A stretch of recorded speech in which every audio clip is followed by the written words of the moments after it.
Hello বন্ধুরা, সবাই কেমন আছো? আশা করি ভালো আছো।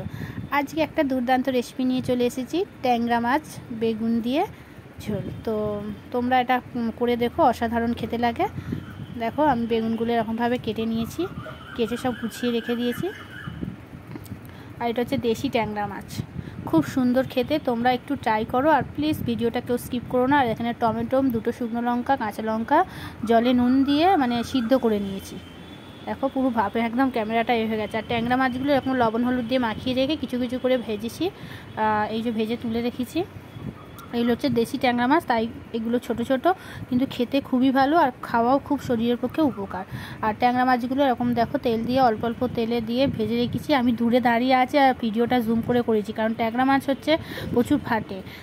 আর তোমরা নুন হলুদ মাখানোর আগে একটুখানি তেল মাখিয়ে নেবে, তাহলে অতটাও ফাটবে না। আর ওই সিদ্ধ করা টমেটো আর শুকনো লঙ্কা, কাঁচা লঙ্কা এগুলো মিক্সিতে গ্রাইন্ড করে নিয়েছি।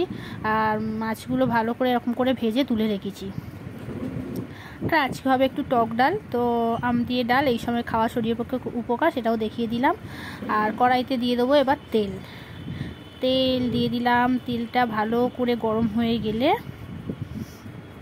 তেলটাকে এরকম দেখবে ভালো করে গরম হয়ে গেলে তবেই বেগুনটা কিন্তু দিতে হবে। এরপর আমি দিয়ে দেবো কেটে রাখা বেগুনটা দিয়ে ভালো করে বেগুনগুলো, আর তোমরা কেউ ভিডিওটা প্লিজ স্কিপ করো না, ঠিক আছে? আর এই যে আমি বেগুনগুলো তুলে দিলাম, প্রথমে একটা দিলাম, দেখলাম গরম হয়েছে কি, যাই হোক গরম হয়ে গেছে। বেগুনগুলোকে এরকম লাল করে ভেজে নিতে হবে। আর এর মধ্যে দেবে একটু হলুদ আর একটু হচ্ছে সামান্য লঙ্কার গুঁড়ো, কারণ দেবে না, নুন দেবে না। নুন দিলে বেগুনগুলো একটু নেতিয়ে যাবে, খুব একটা নুন দেবে না ভাজার সময়। সামান্য একটু লঙ্কার গুঁড়ো দিয়েছি, একটু কালার হবে বলে, নাহলে আমি এতে কোনো গুঁড়ো লঙ্কা ব্যবহার করব না এই তরকারিতে, কারণ আমার মেয়ে খাবে, তো সেই জন্য আমি গুঁড়ো লঙ্কা ব্যবহার করব না। দেখো বেগুনগুলো এরকম লাল করে ভেজে তুলে রাখবে, পুরো এরকম লাল লাল করে ভেজে তুলে রাখবে, কারণ বেগুনগুলো আগে দিয়ে দিলে বেগুনগুলো তাহলে ঘন্ট হয়ে যাবে, তো খেতে বাজে লাগবে। তো তুলে রেখে দিয়েছি। আবার কড়াইতে তেল দিয়ে তাতে গোটা জিরে আর 5 ফোড়ন, একটু ফোড়ন দিয়েছি। 5 ফোড়নের যখন একটা সুন্দর গন্ধ ছাড়বে, তখনই তোমরা দেখো ভালো করে এরকম ভেজে একটু, যখনই দেখবে সুন্দর একটা গন্ধ ছাড়ছে, তখন তোমরা এর মধ্যে ওই মশলাটা যেটা পেস্ট করেছিলে মিক্সিতে, ওই টমেটো সিদ্ধ, শুকনো লঙ্কা, ওটা এর মধ্যে দিয়ে দেবে। ভালো করে এবার কষাতে হবে, সুন্দর করে কষাতে হবে। এই যে পেস্ট করা মশলাটা আমি দিয়ে দিয়েছি, তোমাদের দেখিয়ে দিলাম বোঝানোর জন্য। আর এর মধ্যে এই যে দেখো একটু সামান্য নুন, যেমন পরিমাণ মতো নুন, হলুদ গুঁড়ো এর মধ্যে মশলার মধ্যে দিতে হবে। তো আমি দিয়ে দিয়েছি। আর পাশে এতে বসিয়ে দিয়েছি গরম জল।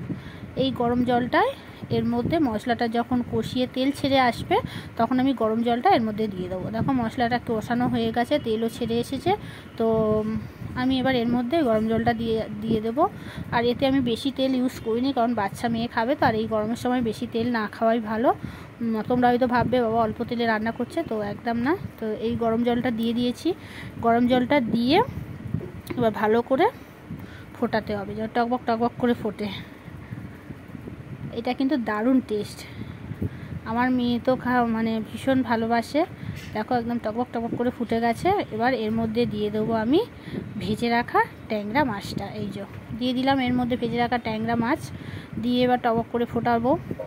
কালারটা এসেছে দেখো, আমি কিন্তু এর মধ্যে একটুও গুঁড়ো লঙ্কা ইউজ করিনি। ওই যা বেগুন ভাজার সময় সামান্য গুঁড়ো লঙ্কা দিয়েছিলাম, তাতেই দেখো কালারটা সেই এসেছে।